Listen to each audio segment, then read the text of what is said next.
Hello, everyone, and thank you for joining us. If you're new here, welcome. And if you've been with us before, welcome back.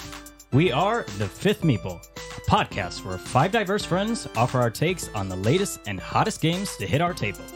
I'm your host, Emerson, the wild card, and joining me at the table today is the Goofy Noob. Hey guys, it's Daniela.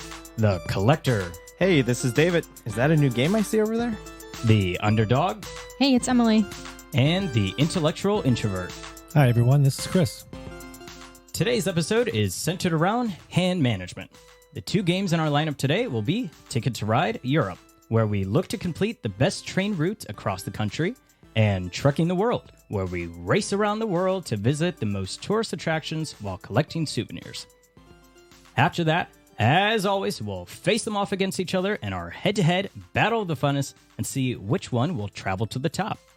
Will it be the train route that you just built or the plane that you just hopped? But before we get into any of that, David, would you like to tell our listeners about this week's topic discussion? Yes, it's around the holidays. We're just going to talk a little bit about, did you guys play games during the holidays, like around Christmas time? Was there a game that you guys always played every year, or did you guys not play games? How did your family do it? So we'll go around. Emily, do you have anything? No, my family never really played games during the holidays. That wasn't like a thing. It was more, I don't know, eating, snacking, socializing in other ways, I guess. Yeah, I think I was going to say my family never did anything, but I did just remember that my family has always played catchphrase.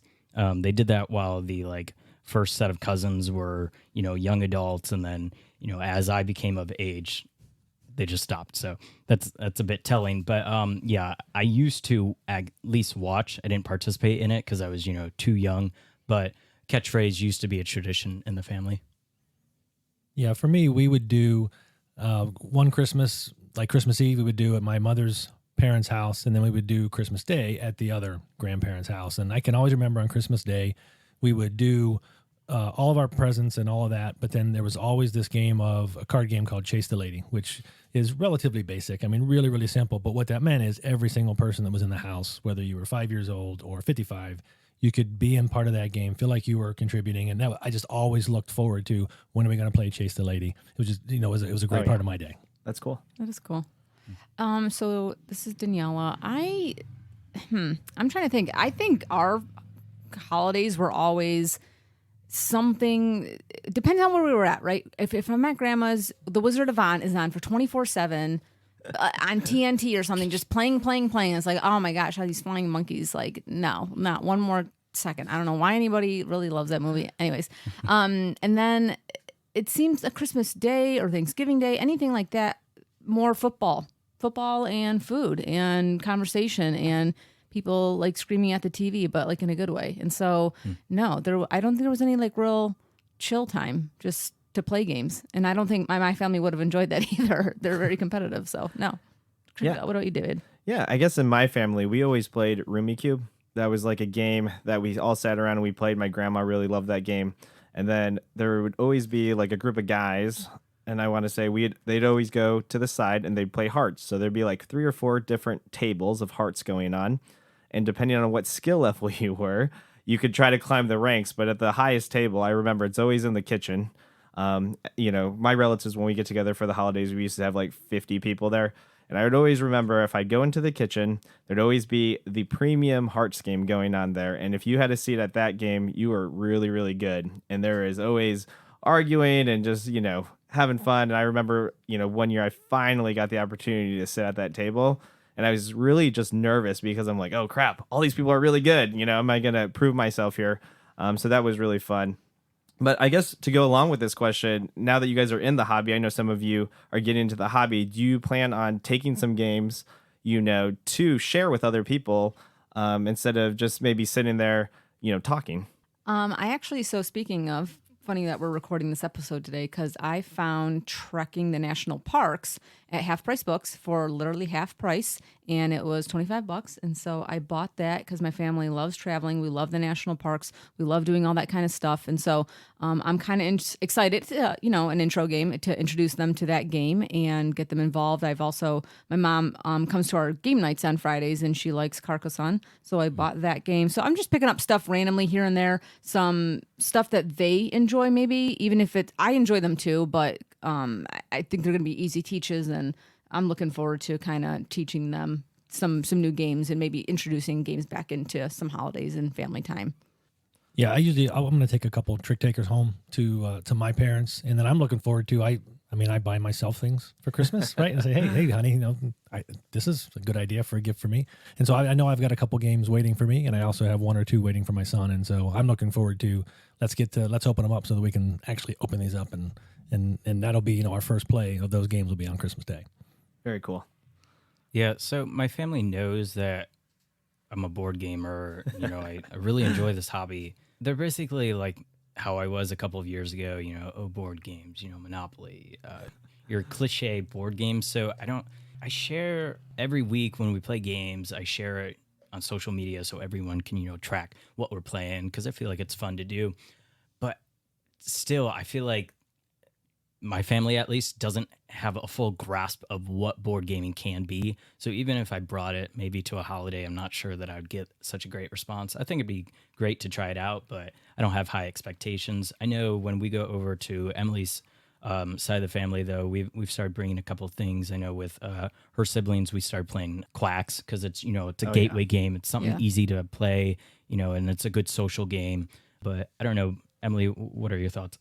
Yes, I was thinking the same thing. I might bring something easy, quick to teach, like Quacks, and then pull it out for just my siblings and their spouses, or just the young adults in the room. Yeah, we might do that. Yeah, and I know your aunt does games, but those are more like I wouldn't say those are like board games, but they're games. We'll call it a game. We have some hardcore gamblers on my side of the family, so most of the games, like, you got to put in like $5 and then you can play. Yeah, We gotta have a little wager there. Yeah. I will say though, for thinking along that lines and thinking of the newer people, since I am probably about a year into gaming or something like that, it is important and key, I would say, to find games that do break the mold of just the regular Monopoly, right? Like, and I know you guys know that type of thing, but with gaming, there were so many. I remember coming into David's room for the first time and I was like, this is like crazy. Like, why does this guy have so many games? But I've never heard or seen or read. This is like a whole underworld that 2 years I didn't even know like these types of games existed and things like that. So I think if you can break them into certain thematic games that maybe you don't like them, but maybe, hey, again, for my family, they like the national parks. Like, that's something maybe you can break people into, and we can maybe like even grow the gaming just world in this area. So that's kind of my take on it as well, as far as trying to grow, get people interested, letting them know it's not just Sorry and chess and Monopoly. And yeah, and I think, and I could be wrong, but I feel like some people associate board games with children as well. So I feel like for sure, some people might think, oh, you play board games, so childish. Or it's what's the D&D. Oh, yeah. It's like one or the other. Yeah, you're either a super nerd or just childish, which I don't know. So I'm both. So yeah. I'm okay with it. Yeah, I mean, I think something that you could look at potentially is, I know Sequence is a really easy game. I know some of you were over. I hosted July 4th party here at my new house that I just got. But, we had a Sequence tournament where I put on like a round robin where everybody was playing, and we had multiple boards going on. And I thought that went really well.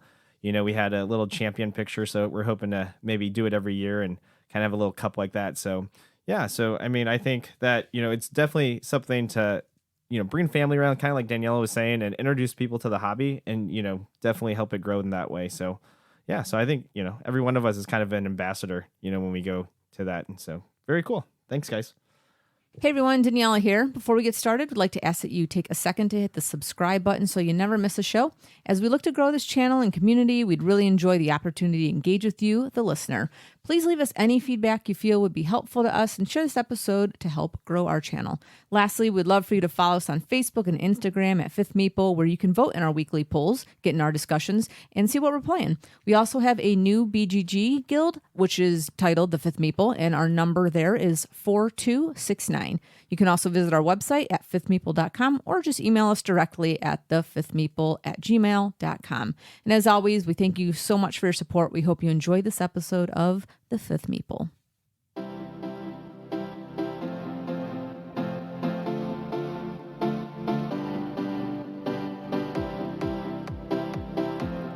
Ticket to Ride Europe is a set collection and route building game set in turn-of-the-century Europe.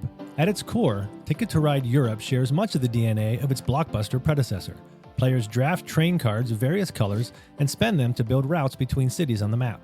These routes are claimed by laying out plastic train cars on a map of Europe and earn immediate points based on the length of the route.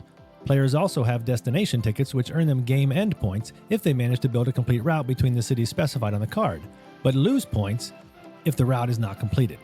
However, Ticket to Ride Europe adds several additional mechanisms to the mix.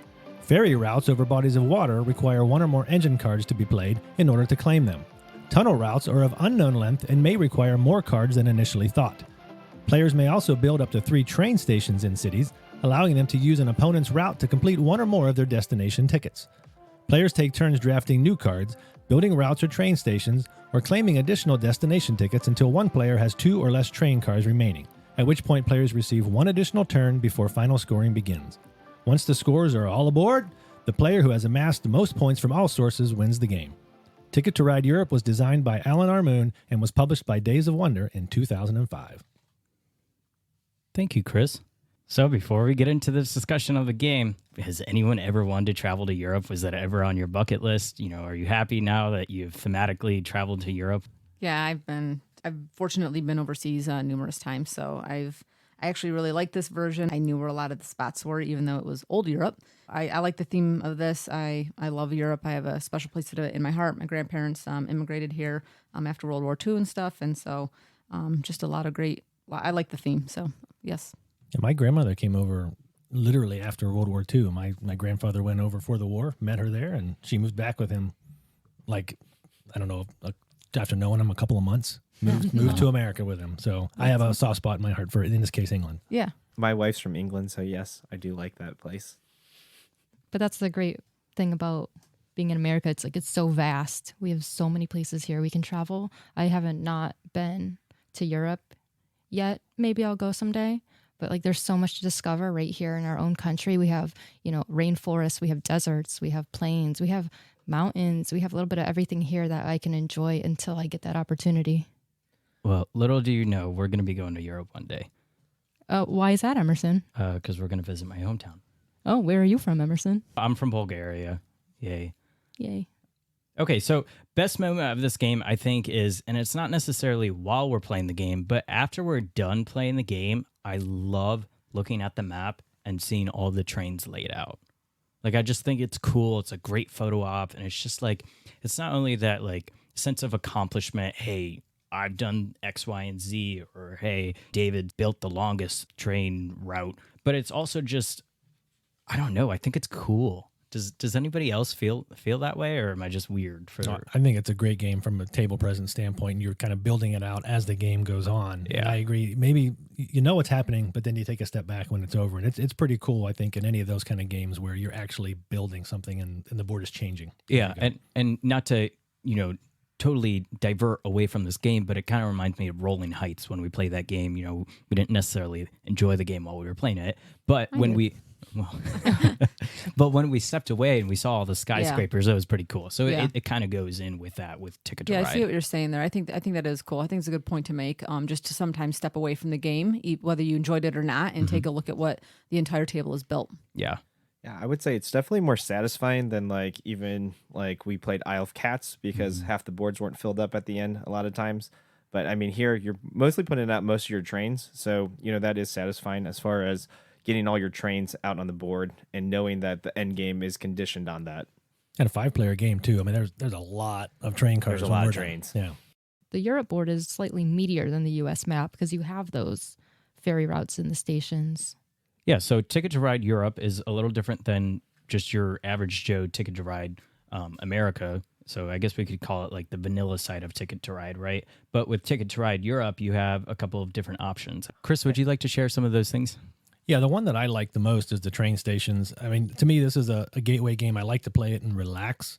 But you can play any of these Ticket to Ride games very aggressively and very with a lot of take that, to where you're cutting people off. And the more you play it, the more you can see someone starts to build a route. You know where they're going, right? And if you want to be that way, you can cut them off. And these train stations allow you, when you claim a city with the train station, it also allows you to claim a route that's not your cars to help make a connection. And that kind of alleviates some of that if someone does cut you off, either on purpose or just accidentally. That helps to alleviate some of that sting, and you lose 4 points, but you still get to make that bigger connection. So that's the main one that I like. The ferry routes, they show up in a lot of different Ticket to Ride versions after Europe. For example, the long routes aren't, I think, that different, but the train stations are something I really enjoy. And I thought the tunnels were pretty cool too. Yeah, so the tunnel routes were the ones where you had to have two of a kind, and then you continue to flip. I think you flip 3 cards, and if it's that color, you have to sacrifice another one of that same color. Or if you draw a wild card, then you have to also sacrifice another card. But it kind of puts in respect some of that, like, if you want to call it push your luck or a bit of a gamble. I wouldn't push it that far, but it does have a little bit of that mechanic in it. Yeah, I think Daniela was always going for those tunnels in the game that we played together, and I don't think she every time she gambled, she succeeded, and I think every time I tried it, I failed. So yeah, it wasn't great for me. Yeah, and to your point, I think some of the mechanisms that we were playing with, like, I didn't use any train stations. I don't think Emerson did either. No, I did not. Did any? David used all 3. I used all 3 of mine because I got cut off. Okay, So, yeah. So it must have been. People are being mean in this game. We'll wait for that conversation. But there's a what do you call it? An incentive for not using your tunnels. Correct. Because you score points for all of your tunnels that you haven't used. The stations. The yeah. stations. Yeah, the stations. But I think it also allows you to be aggressive. And, one of the decisions you have to make during any Ticket to Ride game is, am I going to take more destination tickets? Because if you take them, you have to keep at least one. And if you don't finish that, you lose those points instead of gain them. But it gives you a little better chance if you can see a lot of the boards filled up, especially if you built your route right. You can take that chance and have a little better chance of making those connections by using your train station. Yeah, I screwed myself over. I took another route late in the game, didn't even count up my train cars, and I didn't have enough trains to even complete any of them. Yeah, you took it late. I remember I that. did take it very late because I was on a roll, and I was like, "Oh yeah, we're gonna do it. Why not?" But it cost me, I think, some points that made a difference in what place I think I came in third instead of second. I think had I not, deducted those 8 or 10 points, I would have come in second. Yeah, But that's third all and right. second was 2-point difference. No, you did Yeah. come in second. Yeah. Yeah. You beat me Oh, did I? by 2 points. Oh, In that case, okay. it was 8 points between first and second. Okay. Yeah. Well, there you go. Well, and so, Chris, you had mentioned that people can sabotage or cut people off, and I think you can, but there's that, at least while I'm playing, I might see Emily's route, a path could be pink or orange, and I all of a sudden see her take a bunch of pinks in her hand, and I'm thinking, okay, she's probably going to go in pink, and I have a bunch of pinks in my hands, and technically I could cut her off, but I'm fighting with myself. Do I want to A, waste a turn to sabotage her, and B, do I want to waste these train cars to sabotage her, where instead I could use these to succeed with having the longest train route or whatever it may be, right? Yeah, that definitely came through because I was looking at that with you and me when we were going over to the one side of Europe. You and I were coming to a convergence point where we were. I was thinking the same thing. Should I play these 2 greens and get that little hook, or should I play these 7? Or however many. What's going to give me more points? But if I don't go for that little hook, that little bridge to the next thing, then if he goes for it, then I'm out, of creating that loop. And so that really got tight there towards the end when it's starting to fill up really heavily and you're thinking, what's Emerson going to do? And I'm watching your cards being pulled and stuff like that. Yeah. So I like that piece of the game. But yeah, as far as you picked destination routes late in the game. As soon as I started seeing where everyone was going, I was like, I'm not chancing it from this first game that I'm playing. I was like satisfied with the 2 that I had and was like determined to run the train through the station. Yeah, this is one of those games where player count really does affect how the game plays. Like, it's a completely different game playing with 2 players than with 5. Oh, absolutely. I mean, if you're playing with 2 players, you're Yeah. banking on points. It's going to be a high-scoring game for both of you. You you do everything you want. There's not a whole lot of blocking. Yeah. You need to play with my daughter because we play 2-player a lot, not on Europe, but on America. And she finds a way to cut me off accidentally all the time. She's very good at it. So and I can't beat her. I don't understand it. I was going to say, I've seen on VGA, you played this game multiple times, and it just says your daughter's name has won. Yeah. Won. Yeah. I haven't seen you win one yet. Every once in a We'll while, keep I pull watching. one out. Yeah. What's your VGA game name? Everybody watch. Everyone go look at Spock's grandpa on VGA and see if he defeats his daughter in that. I think I've Ticket got to at Ride. least one, but she's for some reason she's like a Ticket to Ride savant or something. I don't know. Because Chris, didn't you make your own board? I did. We live in Northeast Ohio, so I designed my own Northeast Ohio board for 4 players or less, and every once in a while I whip that out, and I don't know, that's kind of neat. Straight into the lake. Yeah, I know. Well, I use the ferry routes to go up into the lake. It's a pretty cool board.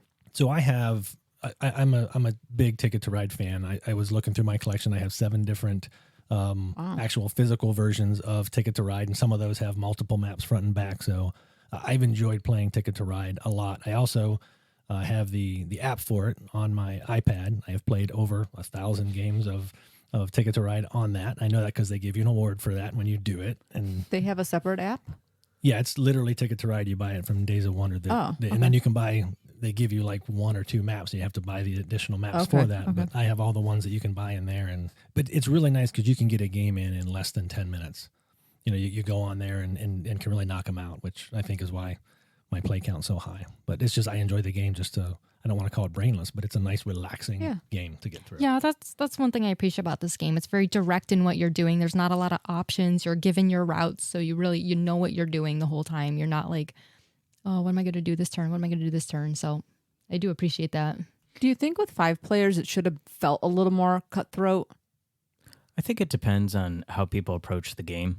Like I had already mentioned, I'm deciding between myself, do I want to cut someone off? Do I want to just go for my own points? But, David, I know you tend to be more cutthroat. So what were your thoughts while playing this? Yeah. So when we played this game, I actually thought it was cutthroat. Maybe it's just because I was getting smoked, but I couldn't do really anything. You guys were fighting early, down low on that board in Europe, and most of my destinations, for whatever reason, I just got maybe a bad hand to start with, but most of my destinations were down there. So I think after we went around the table like twice, after like 2 turns, I couldn't even get to one of my destinations unless I used a station. So at that point, I knew I was in trouble.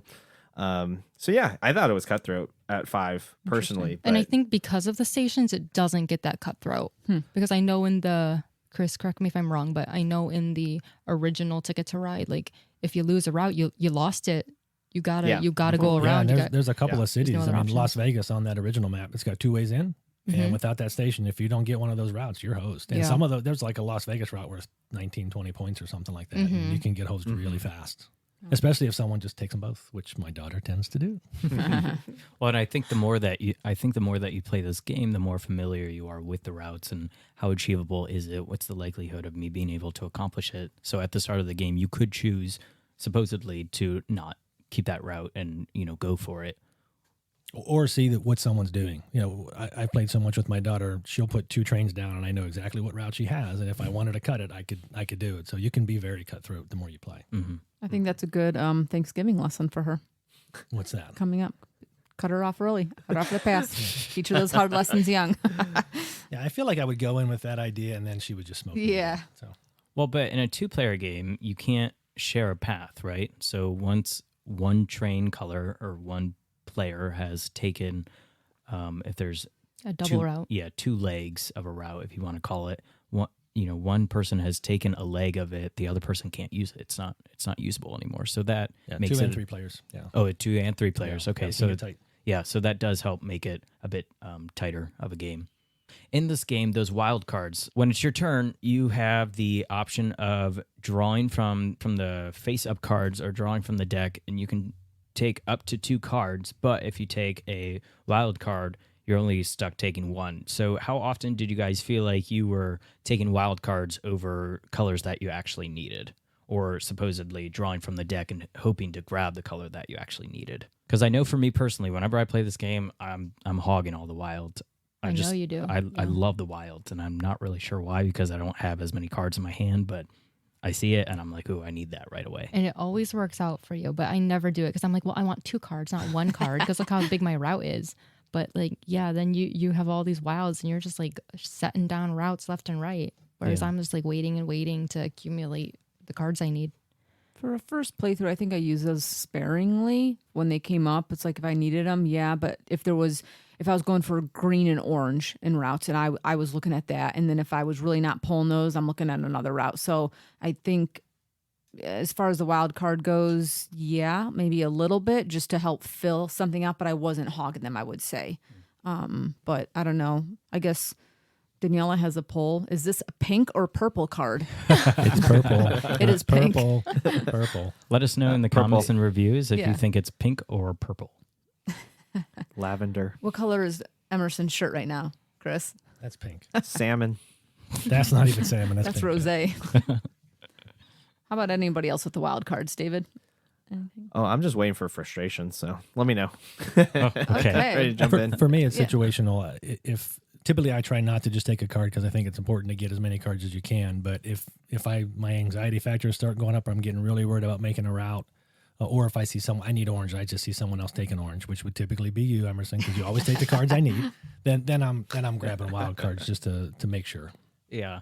And this kind of goes into what you're saying, afraid of someone else doing what you want to do, or they've already done what you want to do. So there's the choice that you have. Do you want to lay down your route right away when you have the available route, or do you want to kind of, I guess, hog the cards and have maybe 2 or 3 routes in your hands so that you can lay them down back to back? So I know for me personally, depends on what the route is and where other people are on the board. Sometimes I wait to lay down my trains until I know for certain this whole route can be mine, just in the fear of someone else sabotaging me. So does anybody ever think a couple plays or a couple steps ahead, trying to figure out what their opponents are doing when playing Ticket to Ride, or are you just kind of, this is more of a leisure game, you're just here to play it, you're having fun? I got a little more competitive towards the mid to end again, and it was just with you, Emerson. I don't feel like I was competing with anybody else really, just from where we were on the board. I think, yeah, David and Emily, you were mid board, David. I think Emily was low, and you were way over. West. Yeah, so Chris was off there. So I was out in like I don't know, Russia or something. Yeah, I think we were pretty close Industrial to Russia, revolutionizing it. I'm definitely looking at what other people are doing. And again, it's that anxiety factor when I think, okay, someone's going that way, I'll grab that route. Or if I got 2 ways to get in there, it doesn't matter to me. But when I feel like, okay, grab it now or I could get cut off, then that's when I'm probably putting a route down. Yeah, I was worried about what other people were doing. And then I also was worried that other people were worried about what I was doing. And I know I ended the game, guys, with 17 trains left to place because I thought I was being too obvious with my routes and I didn't want to get cut off. So I was like, I'm going to wait till later to put these down. And then the game ended and I had all these cards I could have played. I had all these trains I could have put down. I was just nervous. I was like, oh, they know what I'm doing. I'm not going to put this route down because it's going to be obvious. I remember that because it was a disaster. It was probably a handful of turns left of the game before the game was going to end. And Emily said, I haven't completed any of my routes yet. We're looking at her why not? She's like, well, I was afraid someone was going to take it. We're like, well, you're lucky no one has taken it yet. Emily's the resource queen. She's got to have She all is. the I resources. was collecting my trains. Yes. Yeah, the last couple of things I liked about this game. So we're talking about Ticket to Ride Europe. One of my beefs on the regular Ticket to Ride is they give you these cards that are just teensy tiny cards. And Ticket to Ride Europe got it right with their second attempt at giving you full-size cards. I'm sure they're not that much more expensive. I have the expansion for the regular Ticket to Ride 1910 expansion. It gives you full-size cards. We never play with anything else because those small cards are ridiculous. So I like the fact that they gave you full-size cards here. The last thing I thought, Daniela, you said you had never played a Ticket to Ride game before. Again, this is kind of your first year in gaming, but you picked it up, I thought, relatively quickly. And so this is a more advanced, I'll call it, version of Ticket to Ride, but you were Yeah, pretty much playing after well, a couple rounds. I think I guess I wouldn't call it a gateway game. What term that people use, I would call it light to medium, a light game going into a medium game, maybe, furthering that. The only thing I didn't really understand, and I think I asked you 85 times, was the tunnels. Yeah. I was like, I don't, like, what do you mean, like, connecting this? I don't know. So I didn't play them, and then I got points from, so whatever. So speaking of tunnels, we'll go into our frustrations. One of my frustrations with the tunnels was from a design perspective. If you have trains coming in from all directions, it's a 4-sided piece. Why not have holes on all 4 sides? Let's call them entryways. Okay, why not have entryways on all 4 sides? That does not make it better. Because then it wouldn't fit on the board in the intersection. I feel like I would, agree but- with you. I agree with you. It should have an entryway on all 4 sides. Yeah. I don't know. That was really the only frustration I had, but I know David over here has some frustrations. I mean, my biggest frustration with this game, to me was trying to get the game to end. It was supposed to be like, I think a 60-minute game. I think every time I played it with 5 players, it's gone over 90 minutes. I think the issue that I have with it is that there's not enough big tracks so that if you do accomplish your goals, but you don't want to necessarily take a risk or something by drawing more destination cards and stuff like that, there's not, like in the original Ticket to Ride, there's not enough like 6 to 5 lane tracks. I mean, you're laying 2 or 3 tracks a turn, and it doesn't feel as satisfying as when you lay 5 or 6 tracks down in one go. Also, I think it just extends the game way longer, because even if you do want to end it, it's just you're nickel diming all the time to try to get the game to that conclusion. And so I got a little frustrated with that, because I guess when I played Ticket to Ride, coming from the original one, I thought I would like this version better.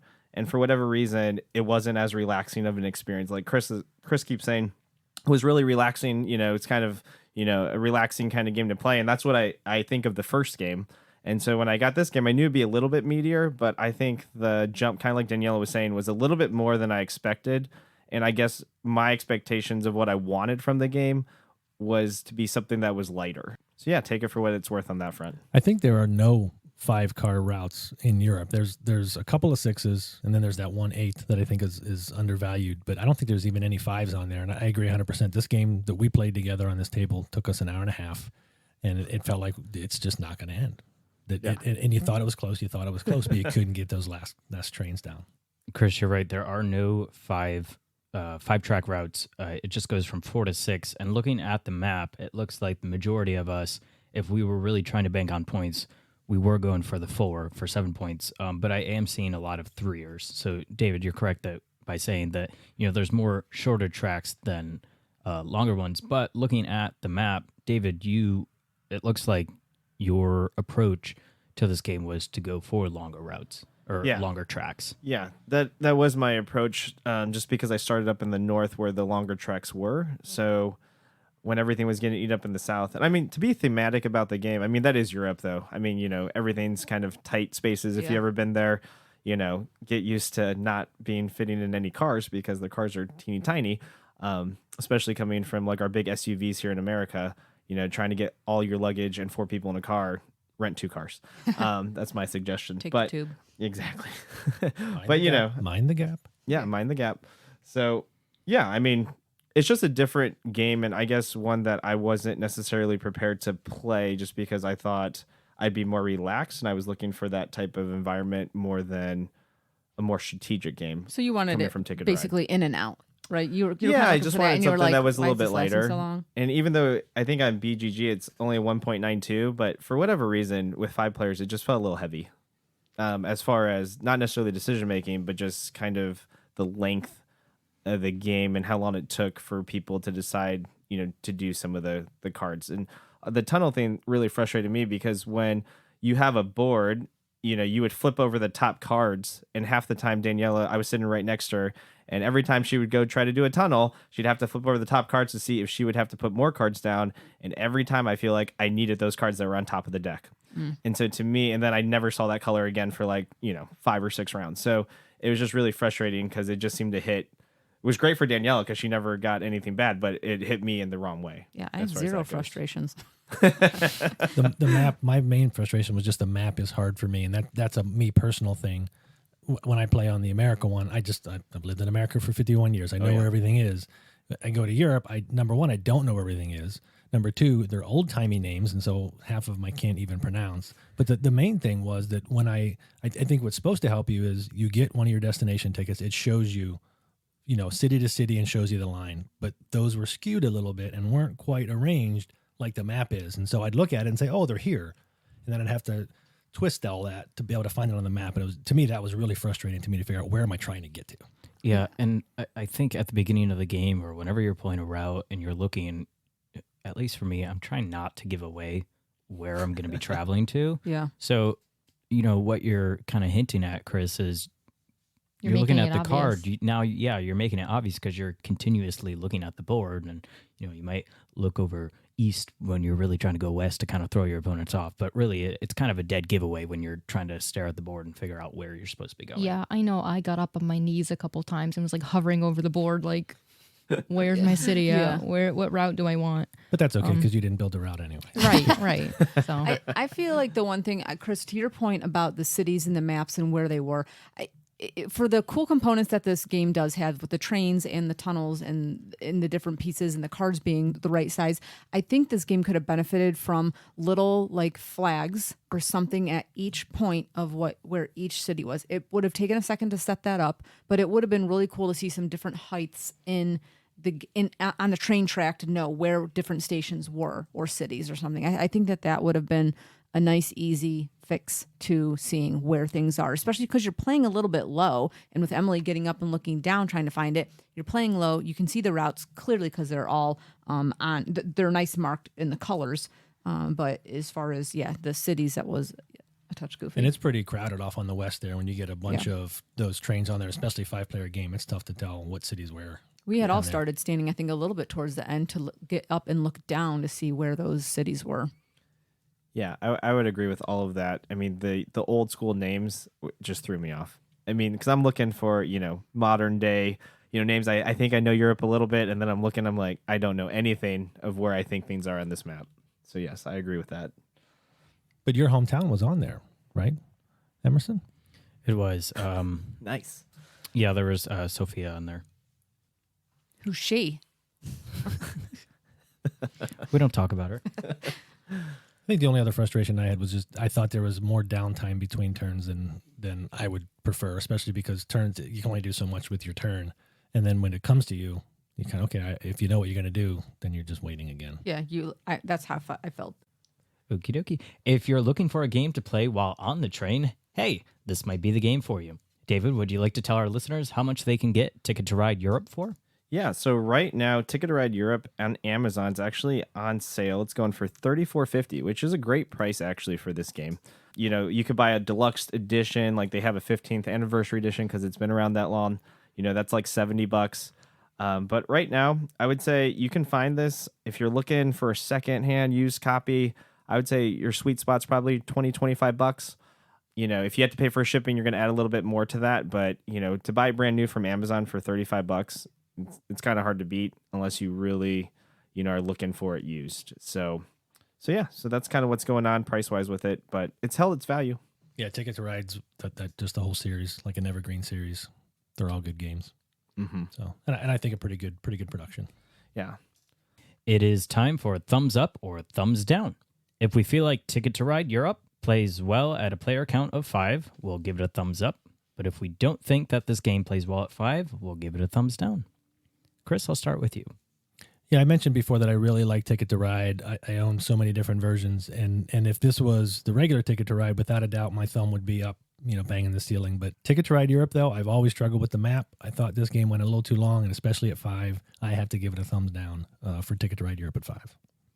I kind of am going to agree with that. Even though I've only played this minimal times, I'm going to give this a thumbs down just because I believe an hour and a half was too long for this game. I agree with David's assessment too, that 60 minutes would have been a great time for this. So I'm going to do a thumbs down. Just for player count, overall liked it though. Yeah, so I agree with the first two people, which is unusual for me. But I also think that it's probably best played at 3 or 4. This version, 5 was just a little bit too long in between turns, especially. So yeah, I would play the original one. I would give it a thumbs up at 5, but for this version particularly, I'm giving it a thumbs down. What do you think, Emily? I'm also going to have to give Ticket to Ride Europe a thumbs down at 5 players. I felt it was a little congested, a little too much to take that, as Chris called it earlier, and a little slow, which surprised me since you can literally only do 2 actions on your turn. Either you're picking up cards or laying down tracks. I thought, like, knowing that, it shouldn't have taken 90 minutes, but it did, so I'm going to have to give it a thumbs down. Yes, I was reading your notes.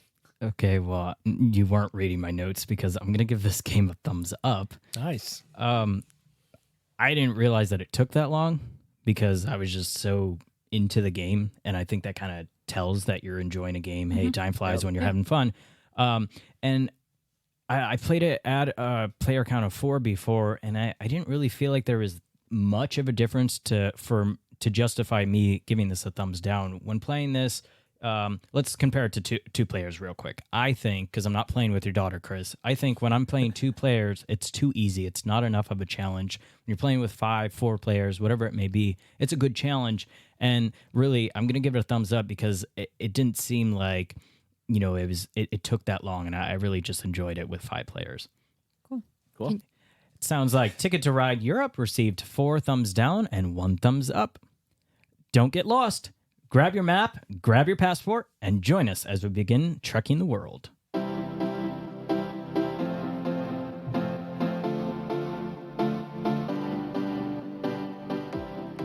Trekking the World is a card drafting, set collection, and contract fulfillment game where players travel the world, collecting souvenirs and taking tours of some of the world's most noteworthy landmarks. The game plays anywhere from 2 to 5 players and takes 30 to 60 minutes to play. The game takes place on a map of the world divided into 6 regions, each containing 8 locations, most or all of which are populated with colored cubes representing souvenirs. Each player starts the game with 4 Trek cards, each of which includes a number and an icon. 5 destination cards are also revealed matching locations on the map with a specific combination of icons. On their turn, players move around the map by discarding Trek cards. If a souvenir still exists at that location, they claim that cube and place it in their collection, eventually earning game end points for the sets they collect. The player may then choose to draft more Trek cards, take a special action on one of 2 special Journey cards that change from game to game, or claim one of the destination cards that have been revealed. To claim a destination card, the player must be at that particular location and discard additional Trek cards with icons matching those shown on the destination card. Players score points based on their collected souvenirs from destination cards they've claimed, by collecting the last souvenir in a region, and by taking the special Journey action when possible. The game ends when any player has claimed 5 destination cards or when only 1 region remains with souvenirs. The player with the most total points wins the game, and everyone else has to carry the luggage. Trekking the World was designed by Charlie Bink and was released by Underdog Games in 2020. Thank you, Chris. So going into our best moments of this game, I think my best moment, and I know when playing this game, David was saying, this is an easy game, this is an easy game, this isn't difficult. But really, my best moment of this game was the decision-making. There are so many different things that you can do in this game. You can choose to collect souvenirs like Chris had just mentioned. You can choose to collect Trek cards in your hand to eventually complete a destination card or go on a tour, however you want to call it. And also, you can also choose to travel to airports. So I think when this was, at least for me, my first time playing this game, it was, I wouldn't say overwhelming, but there were times where I was really like staring at the board and trying to figure out, what on earth am I supposed to be doing? What's the sequence of events that need to happen for me to really bank on these points? I understand what you're saying. Your first time playing this game, you were trying to understand what is the proper procedure and how am I supposed to play this out. But I think that's the great thing about this game is you can go to different airports. You can start collecting souvenirs. You can start collecting the destination cards. There's so many different ways to get points, I think, with this. You can start clearing all the tubes and then grabbing the region tokens and get the VIP tokens. I just think there's a lot of different ways to get points in this. What you probably didn't understand, which is what I didn't understand the first time playing, was how is the points going to shake out? And what am I mostly going to get points on? And should I be doing destination cards or should I be doing souvenir cards? So that first kind of time going through, I think that's what's versatile about this game is you can slice it many different ways and still see how it shakes out for you. Yeah, I think, Chris, you've referred to games as being point salads. So would you consider this game a point salad? I don't know if I'd call it so much a point salad. When I think of point salad games, it's everything you do, no matter what, you're getting points for. This one, I think it gives you choices of, well, which pathway am I going to take? Because I think there was maybe the first game we played together, Emerson, there was a journey card that could give you points, and you were collecting points from that journey card over and over again, if I'm remembering correctly. Mm-hmm. And you said, yeah, because I'm not going to be able to get these other points, and you didn't do all that poorly because you just chose a different route. Mm-hmm. And so that to me is just different paths to victory. Is what I'd call that, and I thought this did offer a couple to choose from. Yeah, so you're kind of hinting at there's not necessarily a wrong route or a wrong way of traveling. If we want to stay thematic to this, there's no wrong way of going about your vacation. I would disagree with that. Okay, and why is that? Because the first time we played, I don't know, I was really focusing on souvenirs, and that didn't get me many points at all. Like you're gonna win by getting tours. Well, so you're not wrong, but I do remember that when we were first playing, there was a little bit of confusion with the souvenirs. You're not scoring on points with your rows. You have to have columns of the souvenirs. So no, I was doing that. Yeah, I was like going around getting cubes the whole time rather than tours. But tours is where you get the bulk of your points. And I think the key is that the way to play it wrong is to say, I'm going to focus only on this. Yes. I think you have to do a number of different, areas to get points, but you can dominate in one and get some from the others, or dominate in another and get some from what remains. But you definitely can't, you can't just kind of have your blinders on and go one. But I don't think there's a single dominant path. Maybe I'll put it that way. It's not a dominant path. But there might be some that are preferential. Yeah, I mean, I think this is a game, kind of like Emerson was saying at the beginning, but I think this is a game more where if you teach it, it's more of like some games you teach and you try to describe all the different actions and you go through it and the teach is like 30 minutes.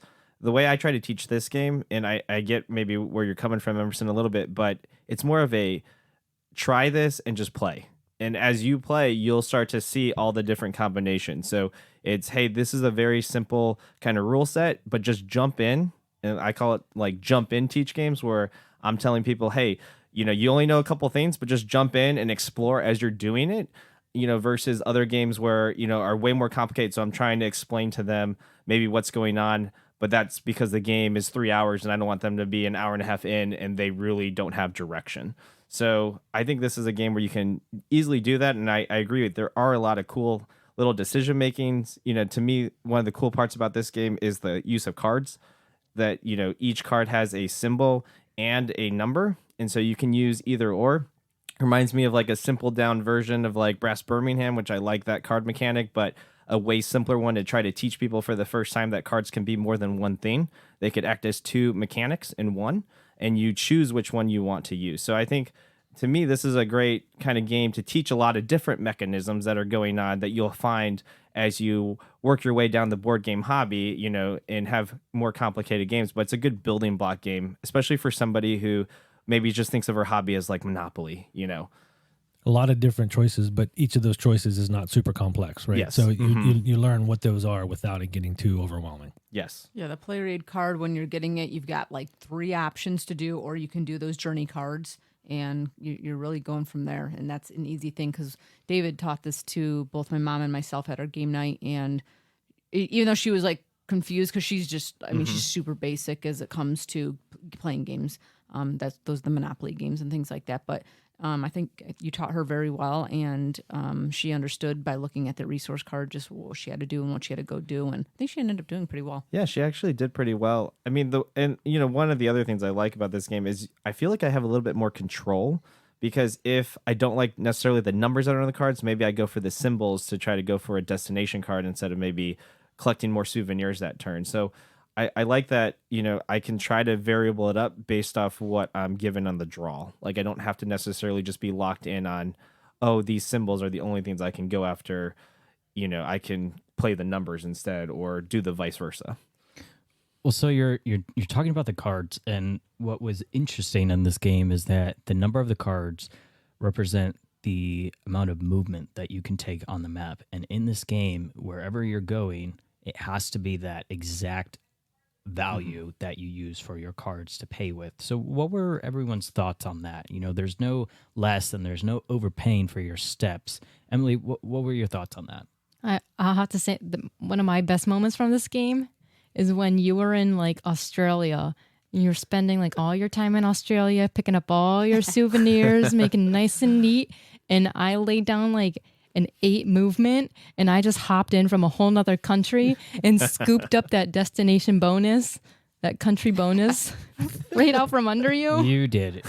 So she's referring to a game that we had played only 2 players, and I have the stats pulled up, and I wanted to kind of quickly discuss with the group because we were talking about you can do different things, and as long as you're doing both, you can still score fairly well. And in our game, there was only an 8-point difference, but Emily really, really banked on points from the region bonuses and collecting souvenirs in her suitcase, whereas I went more for the destination cards, but still she only lost by 8 points. So she completed, I think, like 2 destination cards, but your strategy the first time that we had played just 2 players was souvenirs, and collecting those region bonuses, which I think is a lot more achievable when you're playing with 2 players because there's not as many people on the map, right? Or there's not as many people around the world trying to collect those. But yeah, so there is a little bit of cutthroat in this game. I think more with 5 players because it is more congested. Mm-hmm. So I know when we had played together as a group of 5, there were a couple of times where someone stole the last souvenir out from someone else in a country. Leave. Daniela, Chris, I'm looking at the 2 of you. I was hoping no one would bring that up because our relationship has not been the same. I know. Everything's been different since then. I'm getting the popcorn. No, that's and I think the management, David, you had pointed on a couple minutes ago how if you have a set in your hand and you think you want to do something, but maybe the turns before you take place and it ruins what you thought you were going to do, you still have the opportunity to go a different route and just say, all right, forget that, I'm going over here. Chris definitely came in and I think you took a region bonus from what I was working on too, because no one was over there. I'm like, sweet, I'm going to take my time, I'm going to do this. And you know what he did? He flew around the back of the world. You flat earthers. So yeah, he flew around the back of that and he came in and I was like, wait, how did you get there? What did you do? And he's like, this route. And I was like, you son of a gun. So yeah, but that is the, I do not like losing. I do not like when things like that happen. Chris loves losing. He gets a thrill out of it. So I like winning too. We're gonna keep him losing. But those are the times and the moments when you're like, oh man, it just kills you. But it's good, and that's what happens in travel, right? Someone gets the last ticket to go somewhere. They buy it out from under you. You're waiting in the Heathrow Airport for 14 hours, and good luck to you. It's travel. Travel's frustrating. I was just talking to a guy at work today who's got to fly through LAX, which he didn't want to do because he couldn't get into a smaller airport that he wanted to. So it's like exactly that. Someone came in, took the last ticket. So. No standby. It wasn't me, just for the record. It was. You just spited him. I thought it was a really easy game to pick up, which I can appreciate. I mean, a gateway game should be. But this one, I had never played it before. We sat down and played it, and it was really easy to pick up. And I thought all of us were able to pick it up relatively quickly. I think the first times we tried it. I also thought that the journey cards, a really interesting way to put some variety and give some alternate pathways. I mentioned already that, Emerson, you had that one game where I think, if I'm remembering right, you were getting points off of a certain journey card. So it gave you that. I also thought, though, that some of them might have been a little too powerful because you could just kind of sit there, collect points after points after points, and almost ignore the rest of the game, too. So, but there were some interesting ones out there as well. Yeah, I think I came in second place for that game, and I really, like I said, I didn't necessarily know where to get my points from during that first play. I had just used the journey card over and over, literally, to just get points. I think you had to turn 2 cards of the same to get like 3 or 4 points or something. I think it might have actually been 5 points or something. I don't know.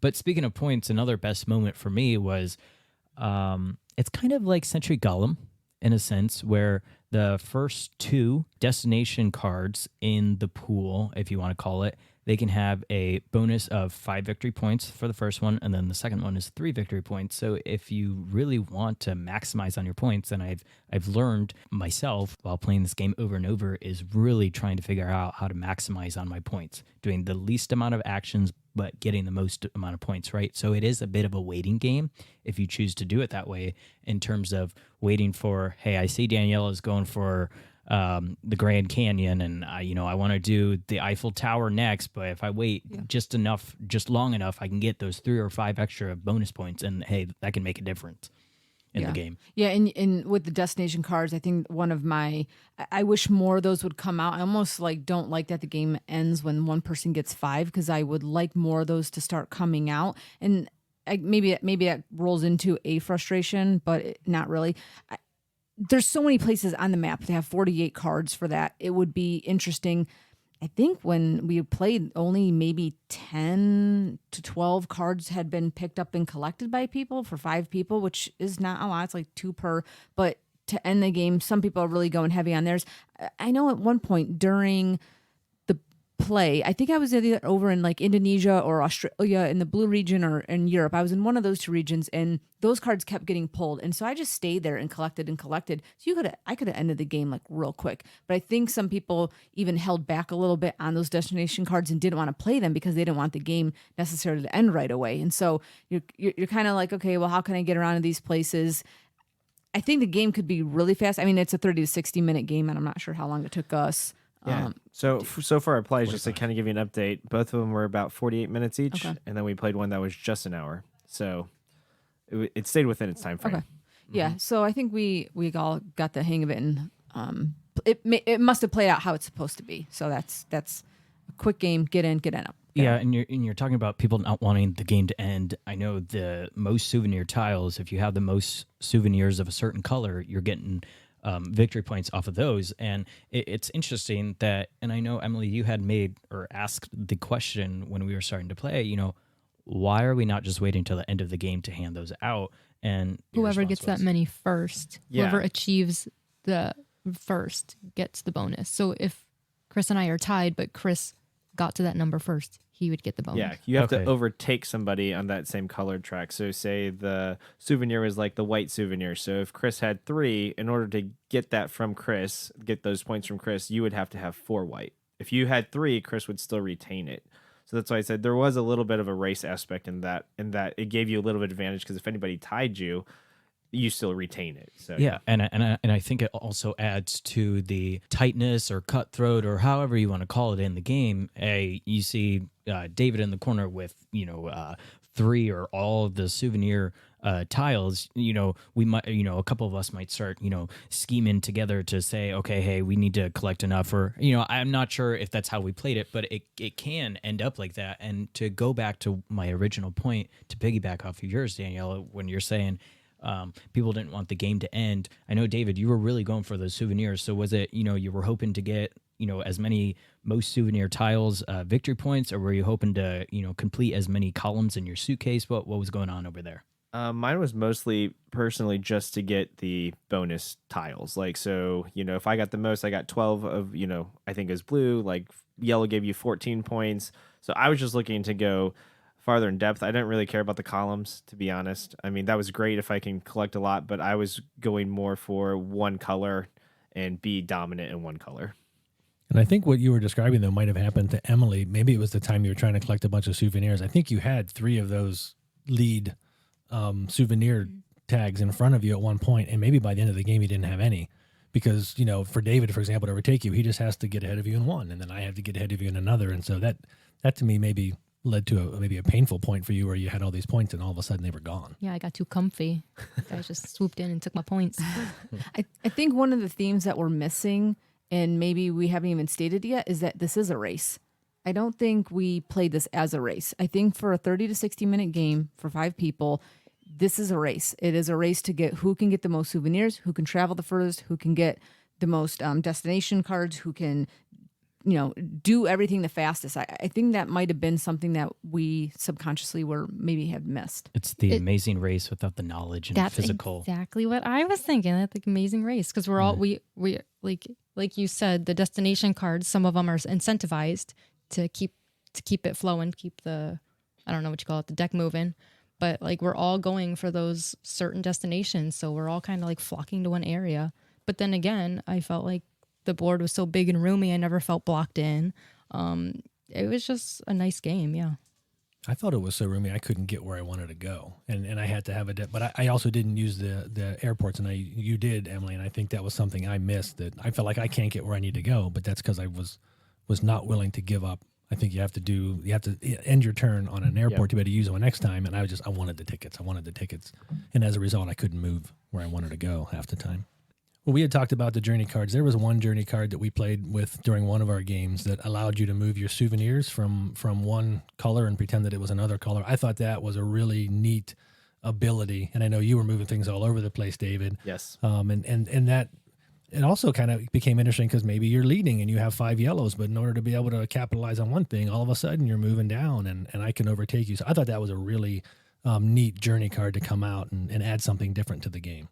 I had a lot of fun with that one. Yeah, and the other things that I liked about the game, I think it's always cool when you have real sites in the game, and we had some conversations, where I maybe never heard of something, and Daniela, you were educating me on what this site actually is, and I thought that was pretty cool to be able to have those kind of conversations. So I enjoy that aspect of the game. Yeah, and then, go ahead. Sorry, I was just going to say, too, as a camaraderie game, too, this was a very fun game, I think, to play because there was a lot of talking. And the mellow dice on this game was bumping. We were singing, like, Rasputin. We were singing Toto's Africa. We were, like, everything that came on. It was just a really good time. And everybody knew some song at some point, and it was very just thematic. So I liked that part, too. And the last thing I liked about the game was just I thought the iconography was simple but easy to be able to pick up. We play on a big table, 5 people. The destination tickets were on the opposite side, long ways of the table, and I could still very easily tell. I might have had to ask, okay, what location is that? But I could very easily tell this is what I need to be able to claim that. And regardless of what it was I was looking at, I could pick it up very easily. So that was well done, I thought. Nice. So I personally really did enjoy this game, but rolling into our frustrations, I have a couple of them, but I'll lead off into our frustrations with the sense of feeling like I've accomplished something wasn't there for me. It didn't necessarily hit for me because I remember when I had won one of the games, I didn't even know. I said, "Oh, I won," and to me, it's not a good sign of a good game. But I was also still at that time trying to figure out maybe how the game is really supposed to be played. But that's not to take away, hey, I did this correctly, but I don't know. For me, during that game, at least now when I play it, it's a good feeling. But that was a frustration of mine when we played together. Was I'm doing all this stuff, but I'm still trying to figure out how the points work. I'm like the opposite of that, Emerson. I like being surprised by points at the end. Like in comparison to Ticket to Ride, like the whole game you're tracking your points. You know how much you've got. There's like even a little tracker around the board, but tracking the world, it's like Chris said earlier, there's so many ways to get points. There's your souvenirs, your destinations, your bonuses, blah blah blah. So I thought that's fun because like everyone's still competing through the end of the game. No one's like, oh, okay, I've obviously lost. I'm done. I'm just gonna do whatever. Yeah, I guess I don't like that in a game. I'd like to be able to keep track of what I'm doing and where I stand, and I don't know, maybe that's just how I am. So I think I kind of sent Emily, I do like the surprise sometimes of the game when you end and you're like, all right, let's add it all up, see what happens. But there is that other side of it too that I can see a little bit of Emerson, what you're saying is and I'm not trying to like play like peacemaker because I truly understand like both of this, but with looking around and going, I truly don't know where I stand. I understand that frustration too, because you don't know, should I be getting more destination cards or should I be getting more souvenirs, and how can I really eke this out? I don't think you can manage that point in this game. I don't know. Maybe someone feels different. Chris, were you looking around at anybody's points and adding them up? Of course you were. I was just looking, how can I screw you over one more time? Flyer on the back of the earth. No, I think, but in reality, taking a submarine, blow you up. I think though that all the points are there for people to see if you want to take the time to see them. You can look at someone's souvenir board. I'm not sitting here calculating what everybody has, but I can look over at somebody's and say, okay, he's probably going to get the yellows. And I'm not looking to say, okay, what's his total? What's her total? What's mine? But I may look, do I have a chance to win the yellows? Do I have a chance to win the reds? Things like that. And I'll try to at least maximize mine because I'm more of, I don't want to be surprised with how many points I have at the end of the game. I want to at least know what I have. But I'm okay maybe being a little surprised with what somebody else has. But I think it's all out there. But this is not the level of a game, though, where I want to be sitting there calculating everybody's points every right. turn. Maybe that's more the point. Yeah. So going on with frustrations, one of my frustrations with this game was that kind of we were talking about destination cards. We only saw maybe a quarter of the deck, right? Every time we played the game. And sometimes you'd see the same one just because of how it shuffled or whatever. And I think just the randomness, I know I like randomness in my games, but sometimes like Danielle was saying, every card we'd flip over, it was Europe, and Danielle's just hanging out in Europe where, I'm in South America being like, hey, throw me one, over here, because I can't get over there. Kind of like Chris was saying, sometimes it was harder to navigate the board to try to get where you wanted to in a 5-player game because you can block people from going on certain routes. So you can't like pass somebody if they're in front of you. You have to go around them a different way. Yeah. And so I do think, sometimes the card randomness, as far as the destination cards themselves, was a little bit of a frustration, but, a mild one, not a huge one. But, I wish I could have saw some more of those destinations because the cards are really cool. The artwork on them I really liked. It's just I feel like I didn't see as much as I would have wanted to see. I think the randomness with the Trek cards as well was a bit of a frustration too, because even if all the destination cards out on the table are for, let's say, purple and blue, but every single Trek card that we were drawing, I think it was like all reds, right? And no one had any use for reds. And I think it did get to the point where whenever it was our turn to draw a card, no one grabbed the red. It just stood there as red, and we just kept drawing from the deck instead for our hands. Yeah. So that is a bit of a frustration. Yeah. Didn't we end up where they were all yellow ones at one point or something? Maybe it was all yellow took a ones. picture. Yeah. There's no mechanic like in other games where if everything's the same card, then they get wiped and you just draw new ones. And I think that might be an interesting, because they have that in Ticket to Ride, right? Yeah, they have. Yeah, a lot of games have that where if the cards come up all samey, they'll have a mechanic to wipe it out. Yeah, and so for the two ladies at the table that love looking at art and love looking at how pretty and colorful and nice it is to look at board games, what were your thoughts on this? That was actually relates to my only frustration from this game. I don't know if you guys remember, and I'm looking at the box. You can't really see it very well, but do you guys remember how weird the meeple colors were? Yes. They're very pastel. Yeah, very weird maple colors. The souvenir cubes all over the board are the primary colors, white, yellow, red, blue. So the meeple colors can't be those colors. So we had like a pale yellow meeple, a teal meeple, and it just kind of hurt my eyes to look at, but it's still a fun game. Yeah, I mean, this is one of these themes that I love. So as Chris already alluded to, the destination cards, I really like looking at those. I really liked looking at just going around the world. And even some places within the map, it was like, I wonder why in America they chose these destinations, so just thinking, I guess, a little bit more through why in, Indonesia did they choose this? Why in Africa did they do that? So it's a little bit of an educational, I guess, game too, kind of a little bit more like Ticket to Ride, where you're kind of like, okay, I know this is Europe, I know where I'm at, but where am I really going here? I liked it. I think it's bright, it's colorful. I don't know what age range this is, 10 plus. So I think it would be a good game for introing, middle school kids too, and just again teaching them a little bit about the world, and older people too who don't know much. Snooze fest. Are the type of Trek icons that are associated with each destination ticket, were those meaningful to what that location was? So maybe that was why they chose certain ones. I would think they would too. And like the two examples on the back of the box right now is like Great Barrier Reef. It's got water plus a camera, and then it has Mount Fuji. It's got the mountain symbols. So I think they were trying to go a little thematic with what they were. I know there's that building icon one, and that was normally for structures like the Colosseum or something if you were exploring there. That's pretty cool.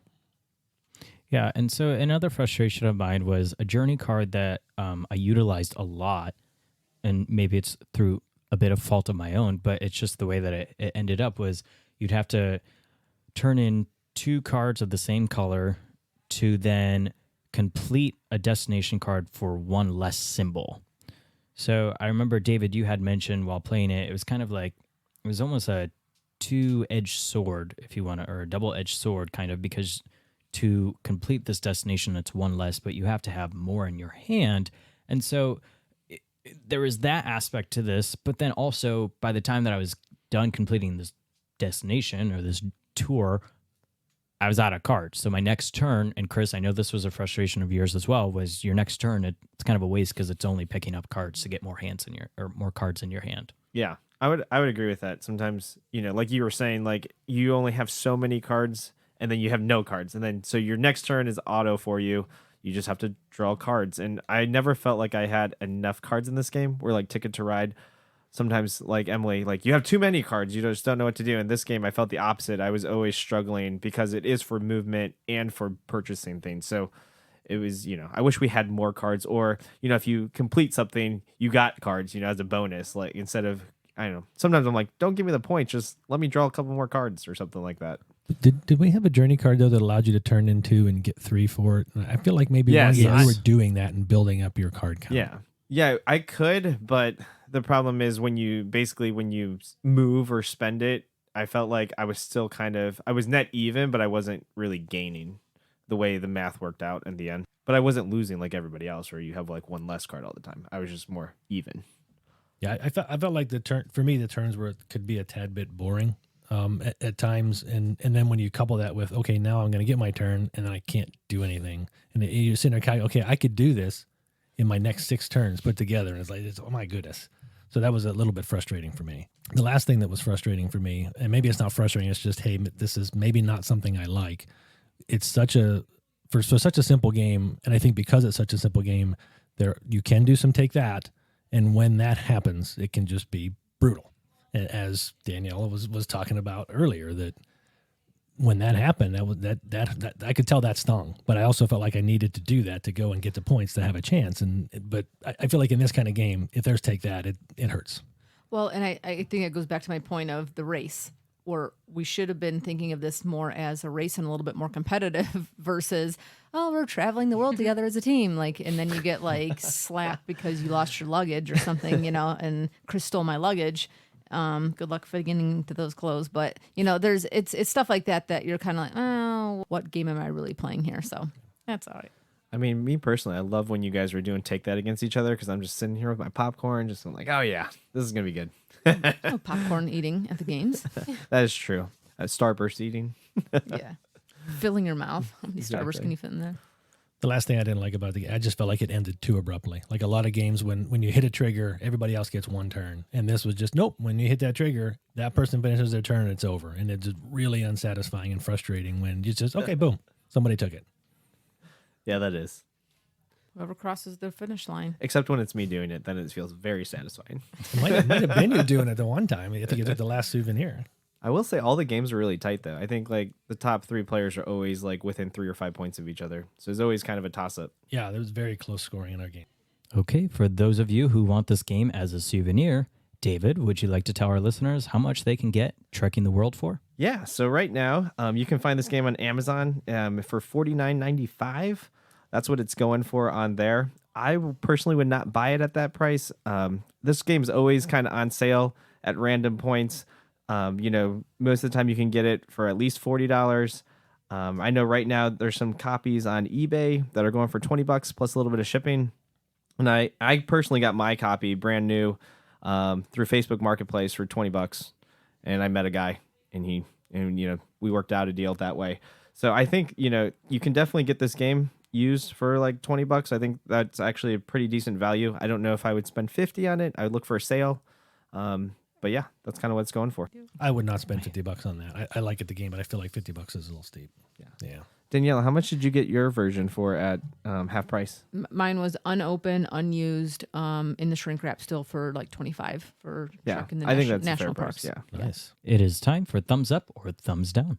If we feel like Trekking the World plays well at a player count of 5, we'll give it a thumbs up. But if we don't think that this game plays well at 5, we'll give it a thumbs down. Emily, I'll start with you. All right, I'm gonna give Trekking the World a thumbs up at 5 players. I really liked all the different aspects of the game, all the different options you have during your turn, and like I said earlier, the board felt big and roomy. I never felt blocked in, but there was still enough competition to keep it interesting. So I'm gonna give it a thumbs up. David, what'd you think? Yeah, so for me, for 5 players, I'm also going to give it a thumbs up. I think this is actually a really great game that has a lot of mechanics that you can introduce somebody to that, is new in the hobby, and you can use this as a springboard to teach them other games. Kind of like you guys were all mentioning, there's stuff from Gollum or even Brass a little bit. There's just, Ticket to Rides mixed in here. there's just a lot of good, I feel like, mechanics at a simplified level that I feel like this is a great gateway game. I can bring it to Thanksgiving. I can bring it to Christmas, have fun with people doing it. And the turns are pretty quick and snappy, especially at 5. That's what I kind of look for, 48 minutes, even with a teach, that's a good play for me. So thumbs up at 5. Daniela.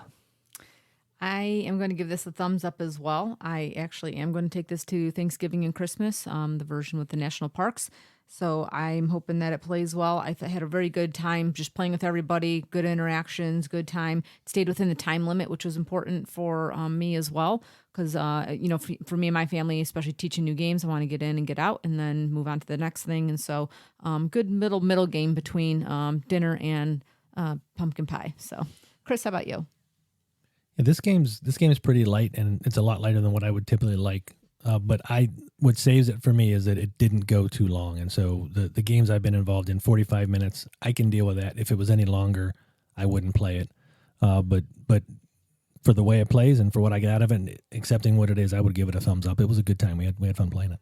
I think, everyone's talking about the time, and this goes along with Ticket to Ride. I really didn't realize how long this game, or really how short this game took.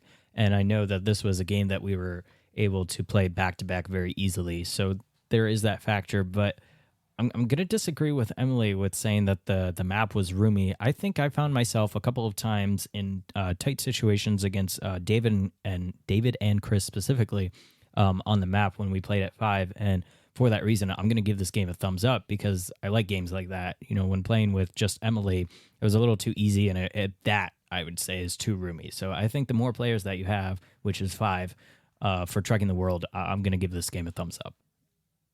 Sounds like Trekking the World received 5 thumbs up, which is, as you know, the 5th Meeple Seal of Approval. 5th Meeple Seal of Approval. Yo, that was tight. Was it boostin'? Bussin'. Or did it slap? Totally capped. Yeah, that was so cap. I don't think that's how you use that. All right. We're going to take a short break, but stick around because when we come back, we'll be putting our 2 games head-to-head in our Battle of the Funnest.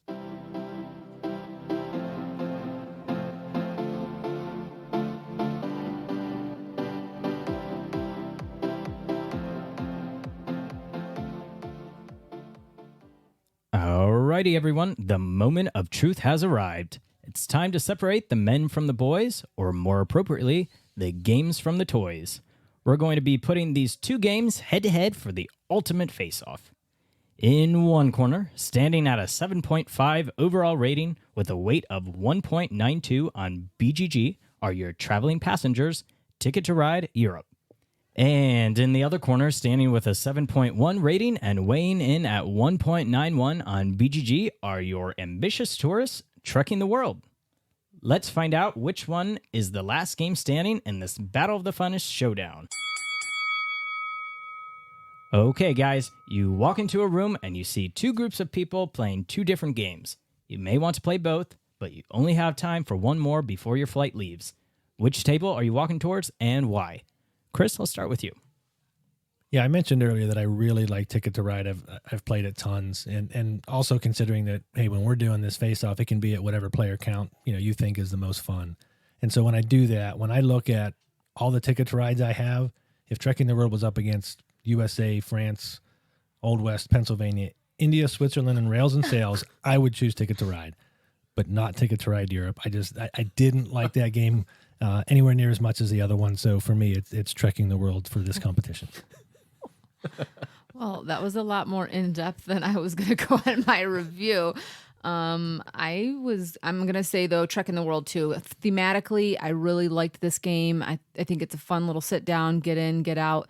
But also, it's, again, this fun race that we're up against. And Ticket to Ride Europe, I didn't not have fun playing it. I would play it again. I'm interested to see the other variants of that game as well. So, but for this time around, if it's a table with 2, I'm going Trekking the World.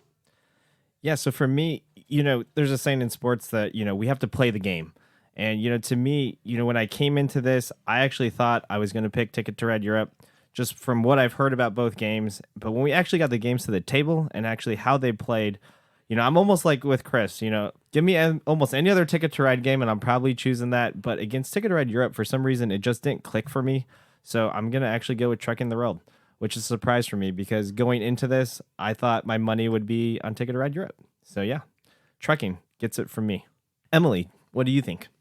I'm also going to go with Trekking the World. I appreciated all the different decision-making opportunities in this game, as well as all the different areas where I could get points, which actually, in contrast, made Ticket to Ride Europe feel a little one-dimensional. So I'm going to go Trekking.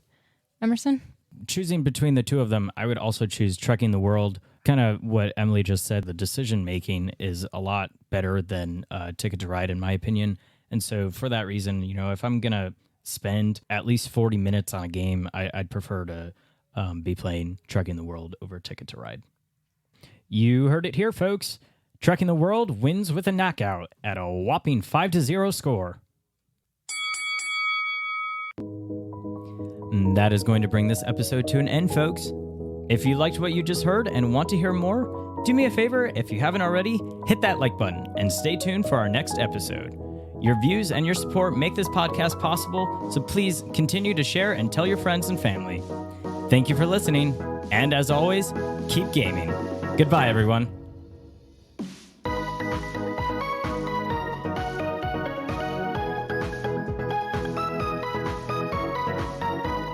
Oh, you're not doing that, are you? Pre-record. Insert here. Okay, Boop, good. boop. You talked about Wizard of Oz, and we do the Christmas Story. Now I was going to say that. That's That's the how other my one I was family is. going I to say. hate that movie. I just hate do it with a Harry Potter. passion. You I hate A love that Christmas movie. Story? Yes. I ran Why? that Oh, that it's 10K cringy. downtown, and it was like people are crazy. They're obsessed with it. I love that movie. My son got hooked on it, and so it was just, we had to have that on. And now it just runs in the background nonstop. Yeah, I think that's the thing. That's the background noise of Yeah. the holidays. And I'll sit there and watch it. I'll be like, oh, I hope there's something good on after this. And then it's the same movie Same thing. again. yeah. Yeah. I don't know. The Wizard of Oz is a bit odd. It's so goofy. I don't know. That's weird. Okay. Chris, are you good? Yeah, we said Ticket to Ride, right? Yes, sir. That's not important. Why did... Wasn't this a segue, Bray? No, I was just saying we're going to go to Europe one day. Chris, I was looking for the thingies. Yeah, the thingies. Oh, yeah, those. What's that? Train station? The ferry guess. routes and stations. Yeah. Shoot, I was going to say something. I know. You had in my head, too. you had mentioned I definitely... Wait, what was the question? Sorry. are you thinking a couple of steps ahead, or are you worried about what other opponents are doing when you're deciding, do I want to lay down this route yet, or do I want to wait? All right. All right, nice. So going into our frustrations, David. I got a few things. Oh, my bad. Go ahead. There weren't enough holes. And I know that sounds weird, but to be, I mean, Love from, that. from There's never enough holes for Emerson. All right, cut that. I can't have my parents listening. Frustrations that anybody felt? Yeah, Chris won. All right, that's frustration. That of mine. doesn't bother me at all. Doesn't bother me at all. Well, Chris won, and I knew he was going to win, and we couldn't end the game, so it was pretty funny. No, good win, Chris. Did you go home and tell your daughter? I finally won. She's going to find out when she listens to this. All she'll say is, well, you wouldn't have if I was there. Shout No, out, that's Julia. great. Hey, Chris. I think I just totally bumped into my microphone. Can you start over? Sorry. No, I don't think I can. Sorry. And I'm gonna change my decision. Do you need to lead me in, or are you good with the cut? You can just go ahead. He can't start cold. He needs a lead in. Oh, sorry. Chris, I just need to. Chris, I'll start with you. Thanks, Emerson. I blew it again. You're welcome. I just need to get my thoughts ready. Okay. Can you start that over? I forgot to lead you in. Emerson, what did you think? just It's okay. snip this I'll and put it just there. snip it. Emerson, what did you think? Okay. Place it in their collection, eventually earning game end points for the sex they collect. Did I just say they collect sex? Yes, you did. I mean, that's an interesting vacation. Hedonistic. Yeah. I thought I was the only one that heard that at first. No. I was going to let you go. I was like, Broke my neck Nothing. looking at it. What the heck you do on your vacations? All right. Take two. Do I have to do the full lead in, right? Yeah. Because I'm dumb. Oh, I meant to get a drink before we started. Go ahead. Go ahead. How far are we into the episode, time-wise, right now? Just curious. 50 minutes. Oh, okay. You cut out like 20. Yeah, you cut out a bunch. Yeah. At the beginning. I just wanted to see, just because I didn't actually press my thing like I normally do. So. You need to make sure we mention at every episode the mellow dice. Okay. Why that? Because the guy's paying us. You don't know that? Because this one what? This one slapped. Ticket or checking? It's slapped. Trekking. Trekking. Rah, rah, Rasputin. Lover of the Russian queen. Emily and I played that last night. Did you Wait, play the slapped game? is a Yeah. good thing or a bad Yeah, thing? no, It's a good thing. slapped, yeah. Oh, okay. I'm not that hip. I was going to say, what? I was What's lost. the other thing that I people thought say? it Like, stunk too. I don't know. boosing or something? Bus. It's Bussin'. bussin'. I am so old. I hate that. That sounds like It's boosing. I thought it was like, that's cap. no cap. I don't know what cap is. Emerson. Emerson. I think Emerson. Immersion. We sent it around all the way back to you. immersion. It's like telephone. Fifth Maple. Seal of approval.